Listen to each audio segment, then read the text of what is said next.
let's talk about prime numbers. What is meant by prime numbers? Prime number is a natural number, you can call it P, with the special property of only be divided by 1 or itself. But prime is different than 1. 1 is not prime, so 1 is not prime. All other numbers who are not prime are also called composite numbers.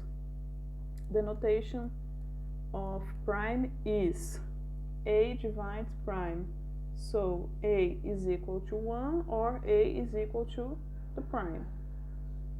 Theorem, fundamental theorem of arithmetics. The fundamental theorem of arithmetics is every natural number, for example x, who belongs to the set of the naturals, can be written in a unique way as a product of finitely prime numbers. It means all natural numbers can be written only multiplicating prime numbers. For example, the number 27. 27 is 3 times 3 times 3, 92. 2 times 2 times 23. This process is called prime factorization.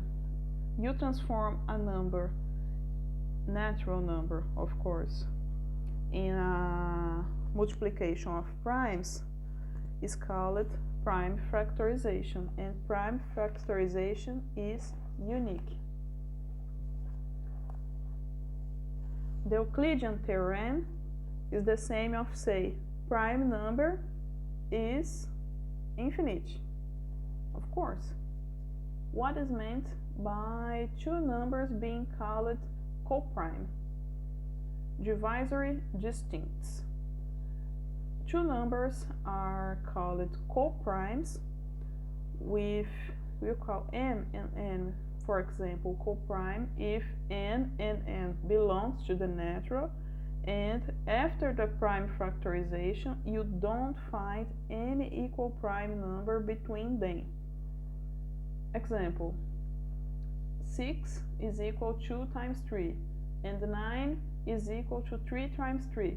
So 6 and 9 are not coprime. They have the number 3 in common.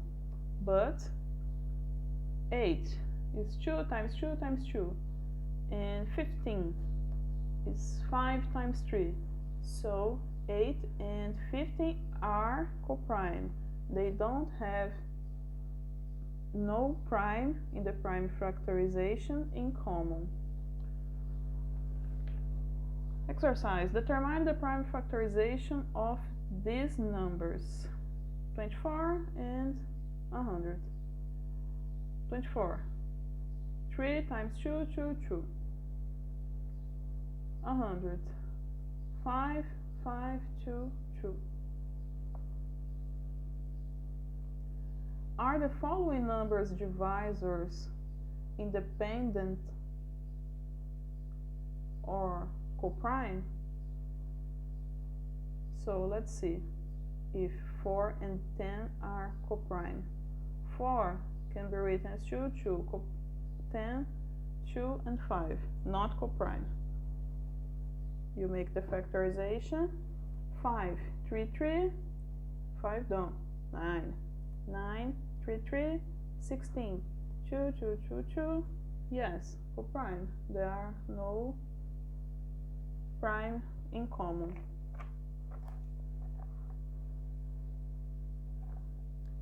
Sieve of Eratosthenes. The sieve of Eratosthenes is, strictly speaking, this procedure is not a test, rather it's a procedure. Serves to determine prime numbers between a certain limit value. The method is used to determine all prime numbers up to a certain limit. But these procedures do not work efficiently for large prime numbers, but is very well suited for the determination of smaller prime numbers. It works like this. You make a table, write all numbers you want to analyze. In this case, it's from 2 to 50, and then you analyze one by one. The first, 2 obviously is a prime number, so you can highlight it as a prime, and then all numbers who are multiple of 2, all numbers who can be divided by 2, you cancel, you mark as not prime. Then the next, 3 is obvious prime, so you can mark it as a prime. And always to think about it's time to stop analyzing, make the number you are analyzing to the square. So 3 times 3 is 9. 9 is pretty far from the end, so we will continue. And now you cancel all numbers who are multiples of 3. You cancel these numbers from our analysis. Then the 4 is already cancelled, so you go to the next. Next, it's prime. It's not cancelled, so it's prime. 5 is prime, you highlight it. Prime, 5 plus 5 is 25, so we are far from the end, so we will continue. And of course now you can cancel all numbers who are multiple of 5. Then 6 are already being cancelled. Go now to the 7. 7 then is a prime, so you highlight it. 7 times 7 is 49. So now we know this is the end of our line. You can cancel the 49 and cancel all other multiples of the 7. And now we get the end of our line. We highlight the 7, cancel all multiples of 7, and all other numbers who maintain clear are prime. This is a way to find out prime numbers in a faster way. All numbers you cancel are composites. Remember the name, composite. Then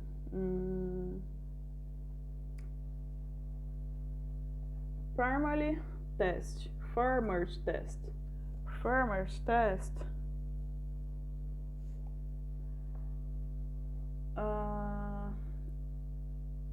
is a way to find prime with large numbers. It's used in cryptography procedures, and its most efficient prime test as actually this is not a procedure, this is a test of probabilistic, because it can contain errors, and actually we know how much it can be the error. So we need to repeat this procedure many times as possible to minimize the text of error. So by performing the test several times, one can maximize the probability of the number is a really prime. To be prime, must complete all these steps as true and belongs to the Z and candidate.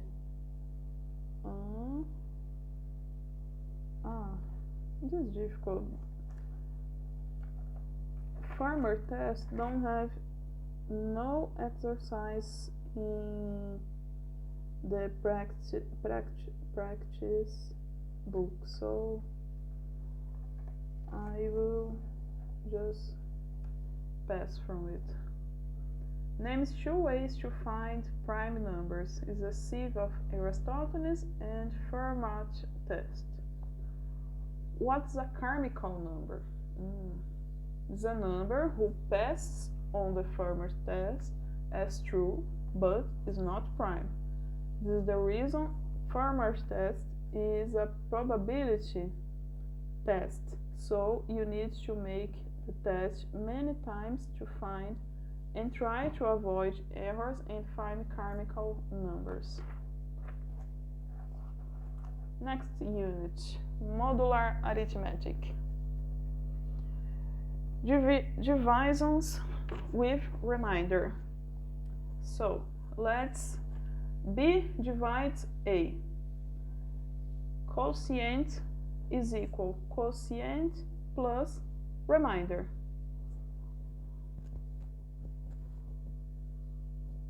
Or B is equal key times A plus remainder.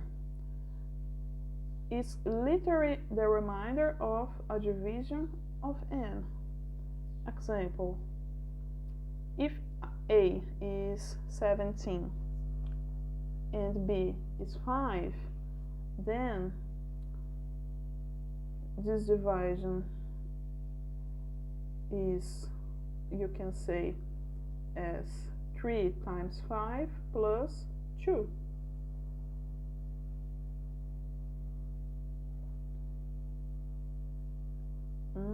This is tricky. You can also say, if you want to divide B divided by 11, then 11 divides 15, you can say the quotient is 0. 0 times 15, 0 times 8 plus 11 is equal to 11. The remainder is 11.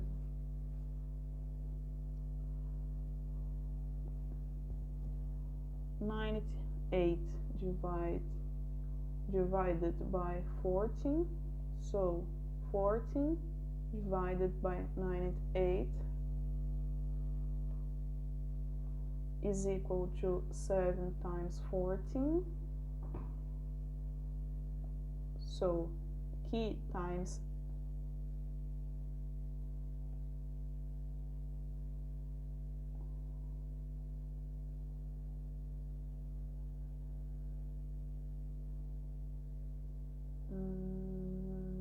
something is wrong.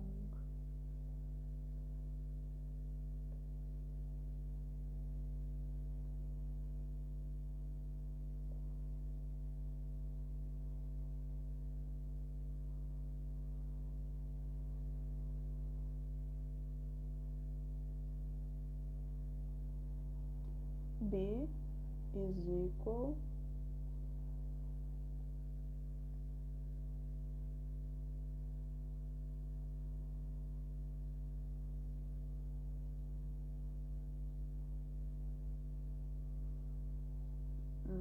this is wrong. This must be B is 14 is equal 0 times 98 plus 14. Okay, let's jump it. What is meant by great common divisor? And we say the the great common divisor because it is unique. It's a natural number who can divide two numbers and be divided and be itself divided by for all minor numbers who can divide these same numbers. For example, A is this number, B its number. A and B can be divided for 1, 2, 1, 3, 7, and 21. But the 21 can be only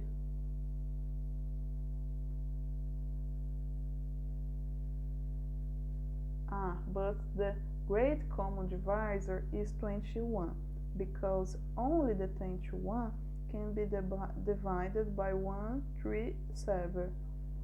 1, 3, and 7 can't be divided for 21, so the greatest common divisor is 21. This is one way to find out the great common divisor manually, but other way is by a prime factorization. But these two strategies are very time consumers, so it's more efficiently if you use the Euclidean algorithm.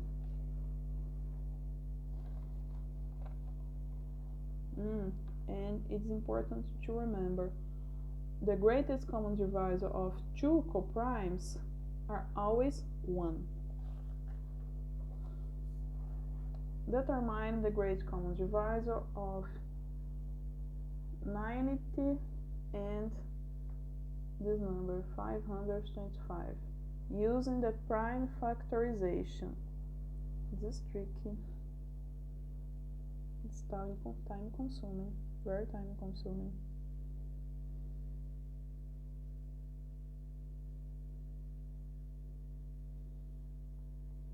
Okay. Euclidean algorithm. The Euclidean algorithm is equal to the great common divisor. Great common divisor of A and B is B equal I times K plus R. The Euclidean extended. A and B and K belongs to the integer. R belongs to the natural with 0 because the remainder is always positive or 0. So the great common divisor of AB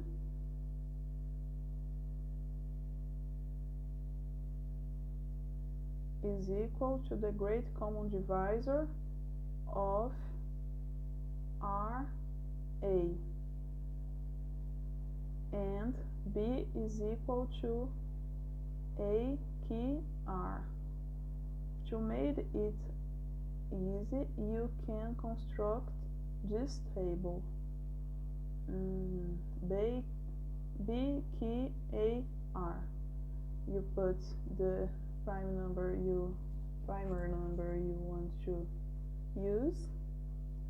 So let's talk about the A is 24 and the B is 310. So you make an operation and find the remainder. You now transform the remainder in A, and the previous A you transform in the B and make the operation. Find another remainder. Transform this remainder in A and the previous A in the new B. Make the operation, transform the remainder in A, the previous A in B, make the operation. Transform the remainder in A, transform the previous A in B, make the operation. When you find 0 as a remainder, you're done. You're okay. Finish. And the last remainder you find is the great common divisor. So the great common divisor of 310 and 64 is 2. The Euclidean algorithm is used to determine the great common divisor of two numbers, and it also used in the proof of fundamental theorem of arithmetics. How? Theorem of arithmetic is a natural number is a product of prime. I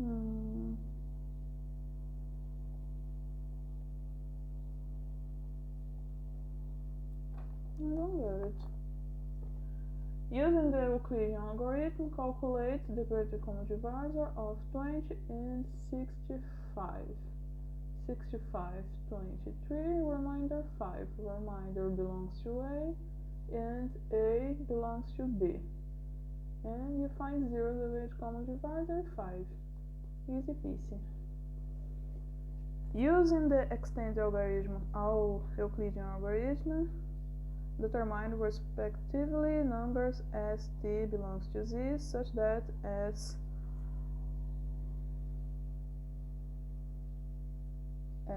times 42 plus t times great common divisor is equal to the great common divisor.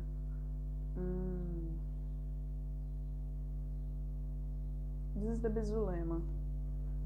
To Bézier lemma, first we make the Euclidean algorithm to find out the greatest common divisor. So, the example, A is this number, B is this number. We make the operation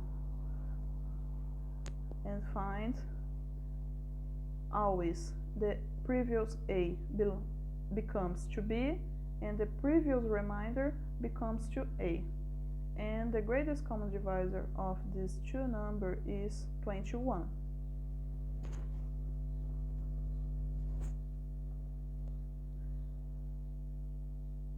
Transfer the result to Bézier identity. S times t times is equal to 21.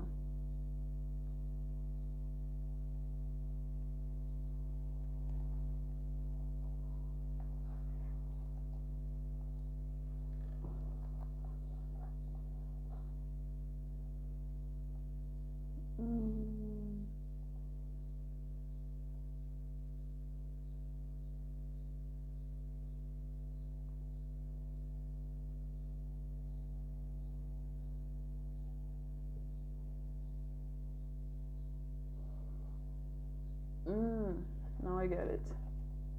I get it.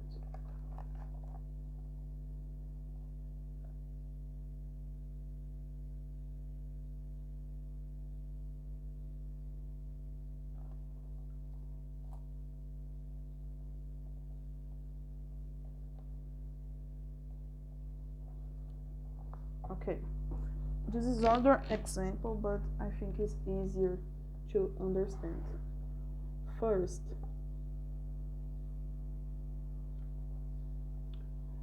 you invert the calculus, isolating the remainder.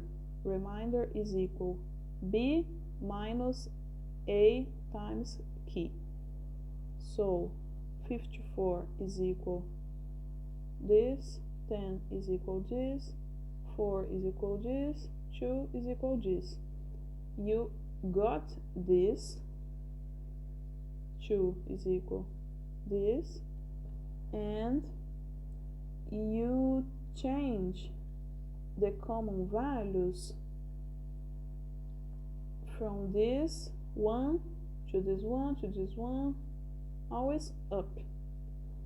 So we have 4. 4 we substitute with the value of this operation because this is equal to 4. This operation also have the 10. The 10 is a reminder, so you can change by this. And the 45 appears 2 times, we can change by the last one. And now we simplify this operation trying to find out, isolating all 64 and all 310. I think this is wrong, but actually you calculate how many you can get from each one.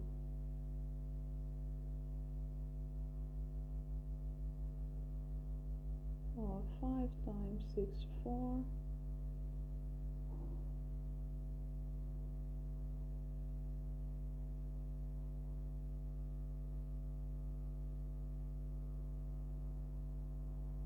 This is 64 minus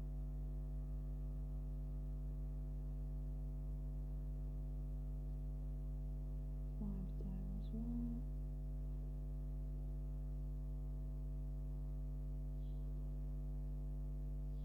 So you go through this calculus trying to find out how many times the 64 appears and how many times the 310 appears. It will end like this: 63 times the 64 and minus 13 times the 310.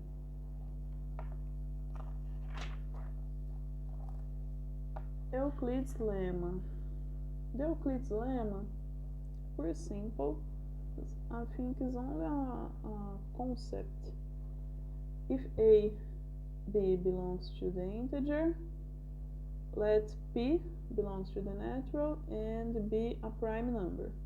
So if this prime divides a times b apply, then p divides a and p divides b also applies.